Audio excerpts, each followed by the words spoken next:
உங்க வீட்ல பல் துலக்கிறது ஒரு பெரிய போராவே இருக்கா? சரி, இந்த பொதுவான சவாலை எப்படி சமாளிக்கலாம்னு பார்க்கலாம் வாங்க. தினமும் இதே பிரச்சனை தானா? கவலைப்படாதீங்க. இந்த மாதிரி கஷ்டப்படுறது நீங்க மட்டும் இல்ல.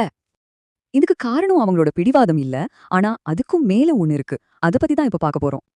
ஆட்டிசம் அல்லது ADHD உள்ள குழந்தைங்களுக்கு இது ரொம்பவே சகஜம். அவங்க மூளை உணர்வுகள வேற மாதிரி ப்ராசஸ் பண்ணும். பிரஷ் பண்றது வெறும் தொடு உணர்வு மட்டும் இல்ல. பேஸ்டோட டேஸ்ட், வாசனை, ஏன் சத்தம் கூட அவங்கள பாதிக்கலாம். சரி, இதை எப்படி ஒரு அமைதியான அனுபவமா மாத்தலாம்? வாங்க, சில சூப்பரான ஐடியாஸ் பாப்போம். இந்த ஆக்டிவிட்டீஸ்லாம் வாய்க்கு ஒரு வார்ம் அப் மாதிரி. பிரஷ்ஷுக்கு வாய தயார்படுத்தும். நீங்க யூஸ் பண்ற டூல்ஸ்ல சின்ன சின்ன மாற்றம் செஞ்சாலே போதும், பெரிய வித்தியாசம் தெரியும்.